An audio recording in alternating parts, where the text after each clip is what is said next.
निश्चितपणे आपला हा विषय योगायोगाने माननीय सांस्कृतिक मंत्री आशिष शेलारजी मुख्यमंत्री साहेब आणि आम्ही एकत्र असताना हा विषय चर्चा झाली होती।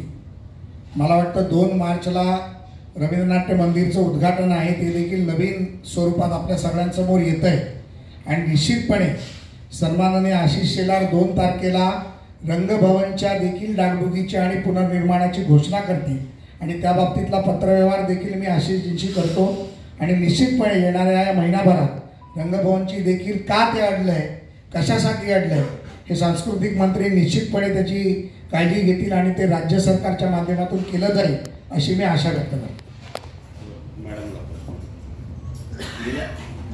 गेल्या अनेक वर्षापासून तुम्ही हे करताय, केव्हापासून सुरुवात झाली होती आणि आतापर्यंत किती महिला आपल्यासोबत जोडल्या गेल्या आणि जे उद्दिष्ट समोर ठेवलं ते साध्य झालं? आपण हे 2015 मध्ये ही कंपनी चालू केली। पूर्णपणे सेफ आणि इन्क्लुसिव्ह ट्रॅव्हल करता यावं महिलांसाठी हा एक उद्देश होता। महिला जेव्हा रोड ट्रिपवर बाहेर पडतात किंवा जे फिरायला बाहेर पडतात त्यांना खूप चॅलेंजेस येतात, खूप अडचणी येऊ शकतात आणि ही कंपनी 3 महिलांनी चालू करून 3 महिला हे राबवत आहेत हे सगळं। त्यामुळे त्यांच्या अडचणी त्यांचं सगळं समजून घेऊन त्यांना जास्तीत जास्त घरातनं बाहेर पडता यावं, काही चॅलेंजेस असतील त्यांना फेस करून हे करता यावं, हा सगळा प्रयत्न चालू आहे गेले 10 वर्ष। या वर्षी आपण 10व्या वर्षात एंटर करतोय ही कंपनी आणि प्रायमरीली जास्तीत जास्त सोलो विमेन आमच्याबरोबर जुळतात कारण त्यांना ते सेफ वाटतं, त्यांना ते खूप कम्फर्टेबल वाटतं आणि अजूनपर्यंत 200हून अधिक महिला आपल्याबरोबर जुळलेल्या आहेत वेगवेगळ्या ट्रिप्समधनं। इंडिया टू थायलंड पूर्ण ऑल विमेन ट्रिप होती, ती पहिली झाली 2019 मध्ये। आपली कंपनी पहिली होती ते करायला आणि आता आपण काश्मीर टू कन्याकुमारी करतोय। ह्या वर्षी आपण द बोल्ड रूट नावाची एक सिरीज चालू करतोय जी पूर्णपणे dedicated to all women self drive road trips असणार आहे, म्हणजे पूर्णपणे फोकस्ड ऑन ऑल विमेन असणार आहे। त्याचं कारण हेच की जेव्हा ऑल विमेन रोड ट्रिप्स होतात किंवा ऑल विमेन ग्रुप्स तयार होतात त्याच्यात एक वेगळी सेफ्टी, वेगळा कम्फर्ट, वेगळा आनंद असतो, फॅमिलीज आर मोर कम्फर्टेबल। त्या दृष्टीने हे चालू केलेलं आहे। त्या बोल्ड रूट खाली काश्मीर टू कन्याकुमारी 8 मार्चला जी सुरू होते ती तो पहिला एंडेवर आहे, ती पहिली आपली ऑफरिंग आहे आणि इथून पुढे अजून बऱ्याच अशा होत राहतील। इतक्या वर्षात तुम्ही 9 वर्षापर्यंत आतापर्यंत केलं आहे, आता अंत्योदय तुमच्यासोबत जोडल्या जाते, भविष्यातला प्रवास कसा असेल काय सांगा? अजून खूप काम करायचं आहे, खूप काम अंत्योदयवर बरोबर पण करायचं आहे। जास्तीत जास्त कमर्शियल, जास्तीत जास्त जेवढे आपण ह्याच्यातनं माणसं जोडू शकतो ते जोडून आपल्याला जितकं आपण सपोर्ट करू शकतो तेवढं करता येईल आणि इथून पुढे बेस वाढवायचाच आहे इंडियात आणि अब्रॉड दोन्हीकडे आपल्याला जास्तीत जास्त काम करायचं। नीता मॅडम, प्रश्न आहे, घरात राजकारणाचं असं उत्सव वातावरण असताना अशा पद्धतीच्या उपक्रमामधून तुम्हाला किती आनंद मिळतो आणि नक्की मोठी काय की एवढ्या मोठ्या लॉंग ड्राईव्हचं आयोजन करण्यात? मी आता यांच्याबरोबर आम्ही 10 वर्ष प्रवास करतोय। त्याचे आता घरातलं राजकीय वातावरण माझ्या वडिलांपासून मी बघत आली आहे, पण तरीसुद्धा घरातलं म्हणजे जर आमच्यासारख्या स्त्रिया नाही पडल्या तर बाकीच स्त्रिया आपण बाहेर पडू शकत नाही, पण जर तो आम्ही प्रयत्नात असतो की सगळ्या महिलांना एकत्र घेऊन जाण्यासाठी। आज मी जर पुढाकार घेतला तर माझ्याबरोबर माझ्या अजून ज्या पॉलिटिशियन घरातल्या मंडळी आहेत त्या पण बाहेर पडायचा प्रयत्न करतात, रोज विचारतात की तू एकटी कशी काय करते, तर मी माझं चॅलेंजिंग त्यांना सांगून त्या पण निघतायत। सगळ्या आमदारांच्या पत्नीची एखादी टूर काढण्याची सगळ्या माझ्या आता मागे लागले आहेत कारण रोज आत्ताच मी त्यांना भेटून आली आहे, त्यांना कळलं की मी परत चालली आहे तर त्या म्हणाल्या की नेक्स्ट आमच्यासाठी आधी तू छोटी काढ मग आपण मोठ्याला जाऊया। सर आम्ही त्या प्रयत्नात आहोत की सगळ्याच महिला निघाल्या पाहिजेत, म्हणजे असं नाही की ज्या जॉब करतात त्याही आणि ज्या घरात बसल्या आहेत, ज्या घरात त्यांना नाही बाहेर पडता येत, घरात हे चॅलेंजिंग असतात, मुलांचं पण बघायचं आहे, नवऱ्याचं बघायचं आहे, त्यांनाही सांगतो 10 दिवस आजकाल बेअर करू शकतात जेंट्स पण आणि मुलं पण, तर त्याने निघा आणि स्वतःसाठी जगा। स्वतःसाठी आम्ही जेव्हा बाहेर पडतो तेव्हा आम्हाला कळलं की आम्ही हे एवढे चॅलेंजेस कसे काय करतो आणि त्याच्यामुळे आपण अजून काही घरात वेगळे चॅलेंज ह्या इतक्या वेगवेगळ्या बायका आम्हाला भेटतात किंवा वेगळ्या वेगळ्या क्षेत्रातल्या ज्या बायका त्या त्यांचे अनुभव सांगतात, त्याच्यातून आम्ही पण नवीन काहीतरी शिकतो, त्याही आमच्याकडनं काहीतरी नवीन शिकतील. त्यामुळे आम्ही सगळ्यांना घेऊन चालायचा प्रयत्न करतो. ह्यावेळेस आमच्याकडं 17-18 ज्या महिला आहेत त्या तर जॉब पण नाही करत आहेत, त्या घरात बसतात, त्यांना घेऊन जातो.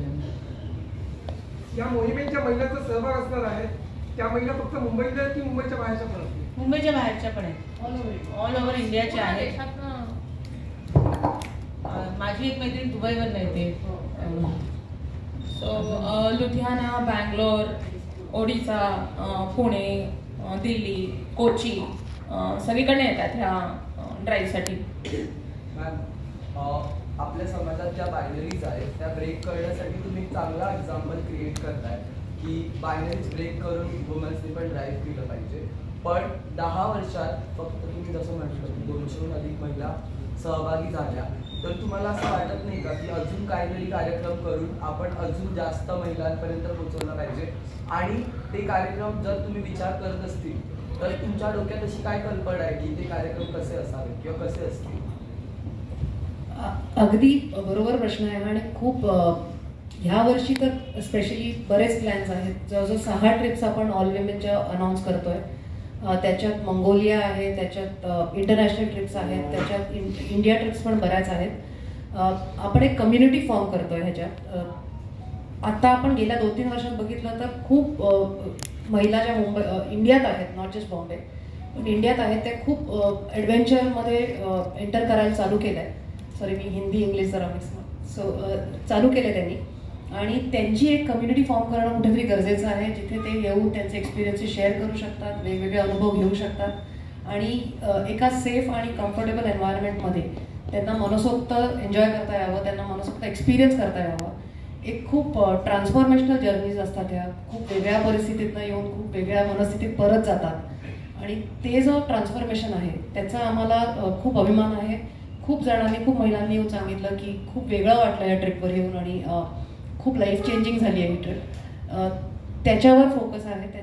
तो अनुभव जास्तीत जास्त महिलांना यावा येत्या काही वर्षात हा प्रयत्न राहील आणि एक खूप मोठी कम्युनिटी बिल्ड केली जाईल इन दिस कमिंग इयर. आणि सोबतच मला असं वाटतं की प्रत्येक महिलेचा एक वेगळा प्रवास असणार आणि वेगळी अचिव्हमेंट असणार.